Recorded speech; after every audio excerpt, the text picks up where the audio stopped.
This week on the show, we're going to be talking about some pretty high-minded design principles. Like, here's one I hadn't even considered.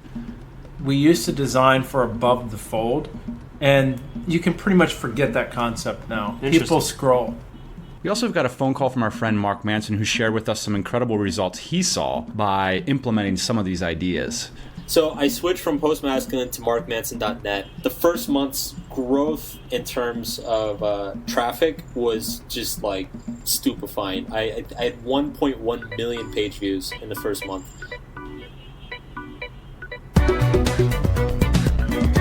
Welcome to the Tropical MBA podcast. You can find us at tropicalmba.com. I thought I was the host. You're supposed to be the co-host. Welcome to the Tropical MBA podcast. You can find us at tropicalmba.com. Hey Ian, how do you feel at your new podcast home? Are you feeling comfortable? I feel great.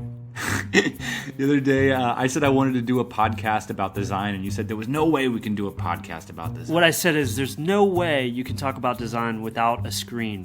And you said, au contraire, my friend. Au contraire. I took it as a challenge and went and tracked down the guy that knows more about this stuff than anyone I know, John Meyers, Kaiser Sose, and we brought him here to the Tropical MBA podcast. I'm guessing if you're listening to this podcast that you're probably selling something. And so this podcast, we're going to talk about good design. And good design helps you sell things because it builds credibility online. Today we have an 8-point checklist that we're going to take you through, and we're going to talk about the power of good design. I was reading a thread the other day, and Mark Manson announced that the redesign of his site created an increase of sales by 50%, and his book shot up the Amazon charts, and he was the number 33 best-selling author, ahead of Malcolm Gladwell, and he attributes the change just due to a site design. Have you seen Mark's new site? I have, and it's pretty awesome. I think that's one of the really cool things about design, is sometimes it has unintended consequences. Hopefully that was an intended consequence, but that in his case, he boosted conversion, sold more stuff. What do you think, honestly, of the Tropical MBA redesign? Ouch, man, putting me on the spot. Let's get right to it. Whoa, my neck hurts. I'll tell you what you said. You said it looks dated. Yeah. Okay. I did. I think it does look dated, but ultimately I think it depends on what your goals are. So if you're trying to engage a newer audience, engage a different audience, I don't think it accomplishes that goal. So John, tell us a little bit about what you do.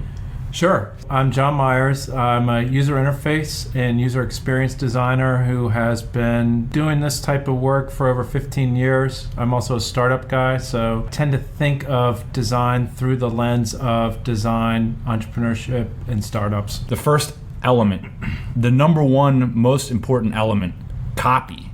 Here's my problem with copy, because there's a lot of internet marketing consulting airheads that you don't need to talk about features. You need to talk about the benefits of the benefits of the benefits. And the problem is you have this infinite regression of benefit focus, and all of a sudden, your headline is something like, "We help smart businesses grow."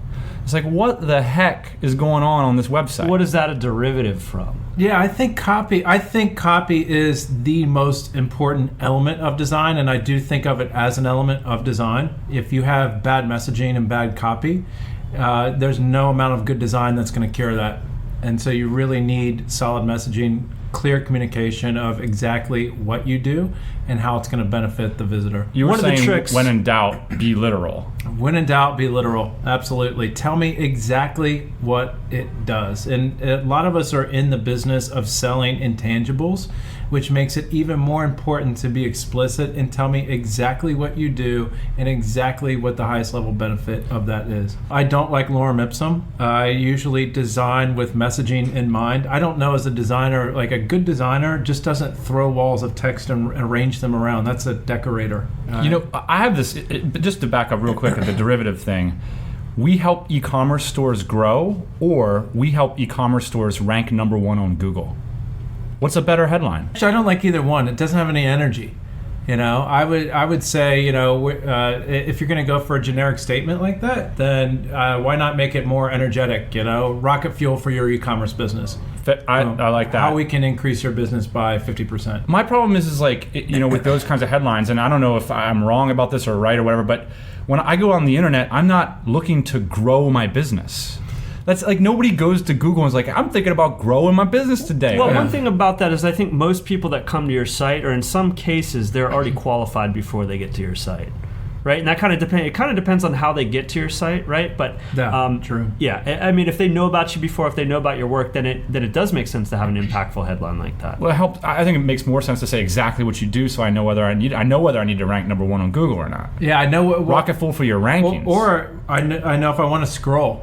I might just abandon the page right there if it's a dead headline. I'm not going to take any action, right? And so you need really clear messaging and high impact copy right there at the top. You have to tell them exactly what it is you do. The point is that copy is the most important aspect of a design in a site, of a site design. And this is one of the things that we have struggled with throughout the years is trying to communicate to our designers what the intent of our product is or what our company is. And that's something that's really important. So you hire a contract graphic designer or site designer, it makes sense to sit down with them and have them understand what your product line is, right? Well, and you as the product owner, you might actually write the copy out first. So you have a text editor, you can write text out on your own. Have that stuff ready to go so you can hand it to a designer and not retrofit that stuff in. So the second point then brings us to typography, which is different from copy. So typography, most of website, the most important part of the website is the body text, right? Correct. So the 80-20 of design is making that look good. So how do we do that?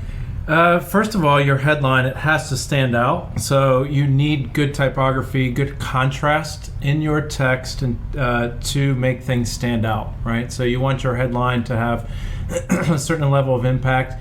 You don't want to use too many different fonts. And I would say one of the other biggest errors I see being made with site design is line height spacing.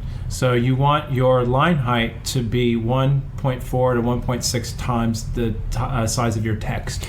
Yeah, and you can even just do it in your CSS. So that's the easiest way to do it. So your line height, you just specify at that. And so you can see, if the text is too tight, that means it's not readable. And the whole idea is to get someone to read what those words you're putting on the screen. Tell us about typecast.net. How do you use that tool? So Typecast is an awesome tool that allows you to just style text. So they have access to Typekit, Google Fonts, all these third-party systems that allow you to use non-standard web fonts. Right. And you can style the text on the screen. You can they automatically set it up for appropriate contrast. You can test the different fonts, and then you can export them for different uses. It actually just exports the CSS right out of the web service. It's pretty killer. I think medium.com is a pretty good site if you want to see some good typography in action, some good spacing in action. That's a good point. They use the golden ratios of typography for web presentation. I think they do a great job. So this is the 80-20 design here right now, which is if it's the same thing with the headline. When in doubt, be literal. Yeah. When you're in doubt of your design, just get your copy and your body text typography good to go. That's all you really need. If 99% of the people just did those two things, they would be sailing. Leave all the pictures out, leave all the color out, leave everything else out. Yeah, just get rid of the crap. So let's jump into the details. Point number 3, color. How do you determine, what do you think about color on the webs here? I think color is something that everybody has an opinion about. It's the easiest aesthetic to fixate on. Mm-hmm. And so people tend to go overboard with color. And the one thing you have to ask yourself with color is very simple, which is what is the psychological role of color in your site? What's its job? So if you're introducing lots of colors to your site and they don't have jobs, then that will confuse people. So people have psychological associations with color. For example, on a lot of these sites these days, well, two trends I see, a lot of monochromatics, yeah, right? And then also there's this trend where you use an action color throughout your site. Yeah. So there'll be, let's say a blue, like on Mark's site, right? There's a blue for the play button, then there's a blue for the sign up button. It's kind of consistent. So that every time you see blue, that's an action item. Correct. That's it. So every time you see it, you're saying to the user, this means buying something. This means you're entering your email address for subscribing to an email list. The yellow button on Amazon means you're putting something in your basket. Right, and there's not a lot of other yellow buttons on the Amazon interface, right? Because No. they don't want it to be confusing. Yellow always means buy. Yeah, yellow means buy. I'm ready to buy. Tell us about the role of white space in great website design. Good white space creates balance in your design and your site, and so a lot of times I think there's the designers, especially when people are outsourcing design to here in Asia, the quality of the design is not good because people just want to cram every single space with some type of element. Right. And so the idea is, white space actually creates balance in your design, and that you don't need to fill every single space with something. John, I'm going to make a confession here. One of my tricks, and this kind of has to do with all the points above and all the points that we're going to talk about here, is I tend to copy a website, and I don't blatantly rip it off, but I look at something that looks really nice that I can identify with, that a professional has done, and I model my site after it. I think that's fine. I think everybody steals. So, yeah, I think that's fine. Feel better. Yeah. The design cops will knock on your door. Point number 5, photos and graphic elements. This is another like really simple way that you can sort of rocket fuel. Yeah, we do it with our e-commerce sites. I mean, we've even started sites that we were like, we're just gonna have better photography. And that's worked out for us. I think photography is a huge, huge thing because it infuses emotion into your product. So if you're just putting a picture of a raw product on there, if we're selling tea kettles and there's just a picture of a raw tea kettle there, it better be a really stunning object. Very few people make objects that stunning. Maybe Apple, and where their product can do the talking. Most of the time, I think good lifestyle photography, good, showing people using that, pictures of faces, these kinds of things really help drive the impact of your site home. What happened for a while was stock photography just got out of control, right? So that very idea that you presented just then, that idea existed, and then everyone went out and got stock photography. So how do you reel it in? How do you not make it so fake? Use your iPhone. I mean, I've seen better pictures coming out of an iPhone, than a professional photographer sometimes, because it has an element of rawness to it that might be appropriate depending on the use case. 500px works pretty well. Yeah. You can do Flickr searches for Creative Commons. Yeah. The stock photography has to go. The graphics have to go. Yeah. I think the cartoony sort of illustrations, that doesn't do anything for anybody, does it? I don't think so. And again, it has to have a job, right? So what is the job of the graphic element or the image, and that should, again, strike some kind of emotion, association, etc. in the mind of the user. I'm designing a site right now, John, and you've seen it, so don't beat me up too bad, but a lot of people are using this like vector-based one color little icons, graphic things, icons too. What's your thoughts on those? If they're appropriate in use, that's fine. I'll beat up on WordPress here for a second. There was a conversation going on in the DC about the redesign of the WordPress interface. There's a new image up there, and it looks like a total pig pen to me. It's just a mess. And if you look, one of the reasons is because, in my opinion, the composition window for composing a new WordPress post has so much junk around it, clutters of icons. There must be 15 icons on one side, there must be 20 icons on the other. It's the most jolting thing that gets in the way of something very simple, which is just typing words on a page. Speaking of very simple, number 6, call to action.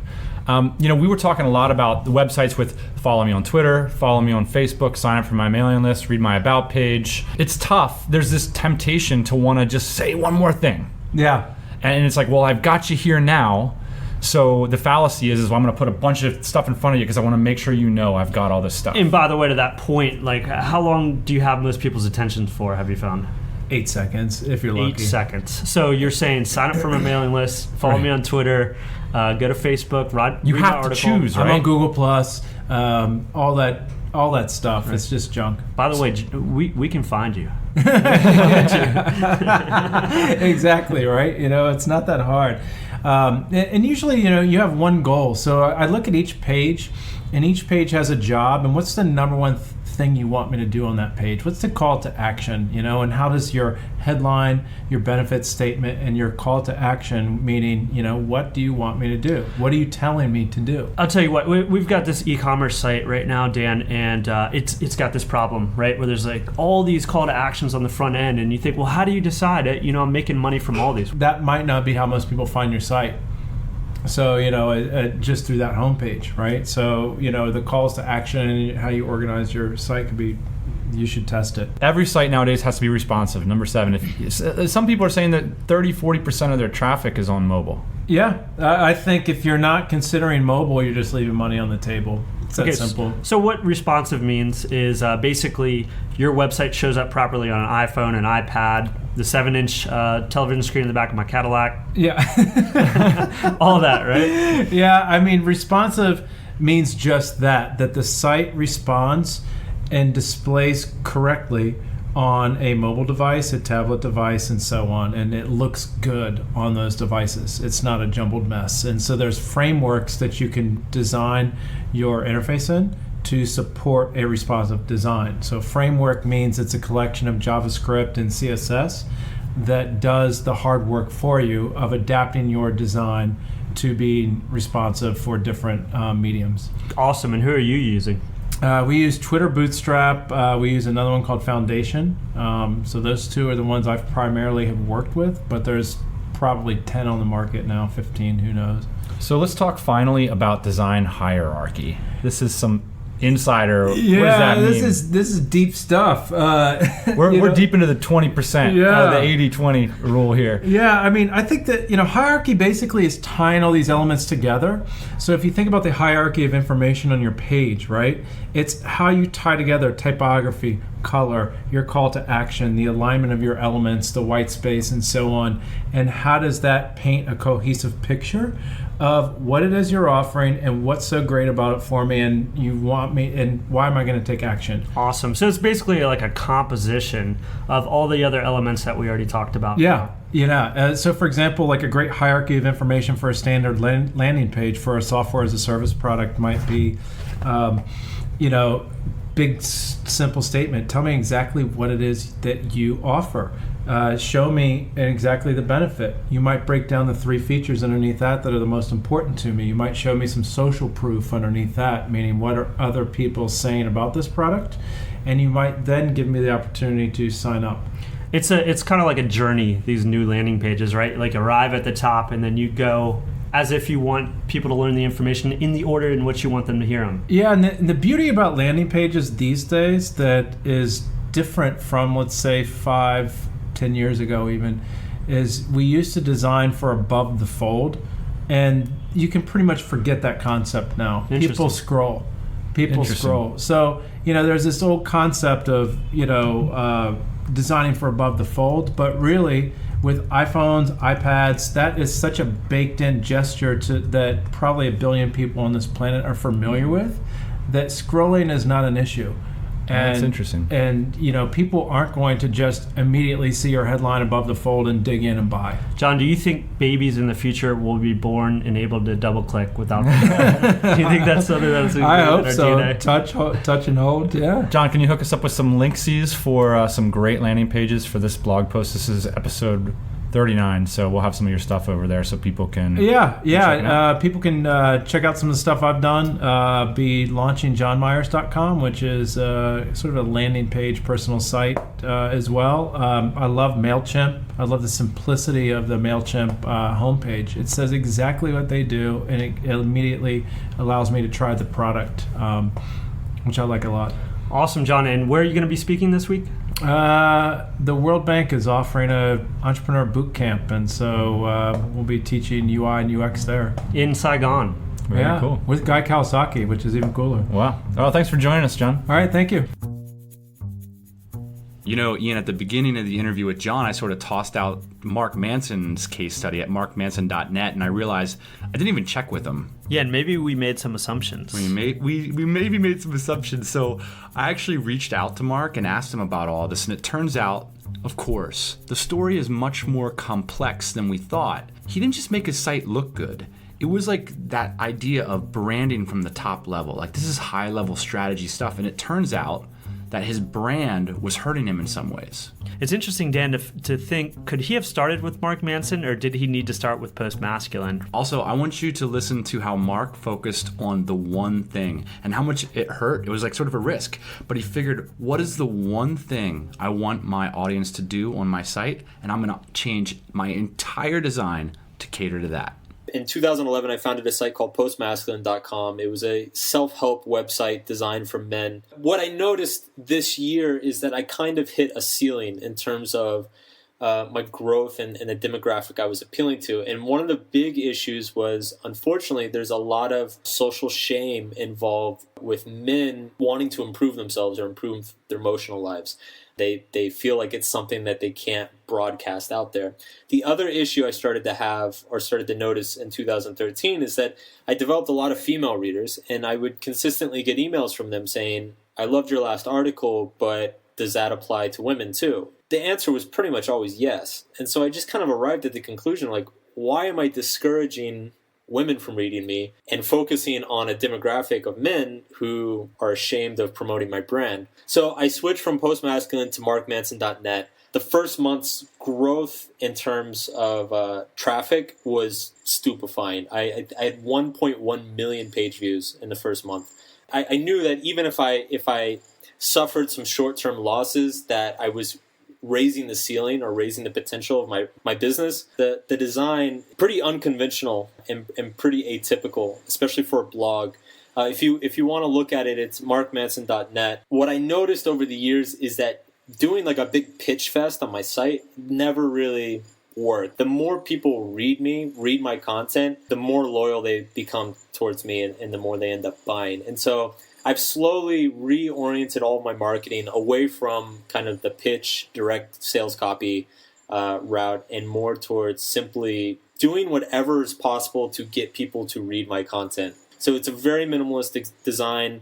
There's lots of very large pictures that are nice and pretty. The text and font is very big. There's a lot of time spent on formatting the fonts, the alignments, things like that. It looks pretty simplistic, but there's a lot of thought that went into it. There's no sidebars whatsoever. It was a little bit of a gamble on my part, but that's proven to be advantageous as well. All of the on-site metrics are up, time on page, average page views, reorienting everything purely for the reading experience, giving people the absolute best reading experience possible. Aside from the massive amount of new traffic, sales went up quite a bit, email subscriptions went up quite a bit. So ultimately it all kind of paid off. As someone who doesn't draw very pretty pictures, I love how strategic design can be. I mean, it's not just a matter of the classic, put optimize on your website, watch Google Analytics, and then change it from blue to red, and all of a sudden it's going to change everything. I mean, the kinds of strategies these guys are advocating are really high level. Yeah, Mark essentially knew what his audience wanted, which was to read his articles. That's the most important thing on a site, and no piece of analytics is going to tell you that. Yeah, it's really cool. It took a lot of bravery for him to optimize for that, and I think that's pretty cool. It's difficult for entrepreneurs to not want to be everything to everybody all the time. And follow me on G+ while you're at it.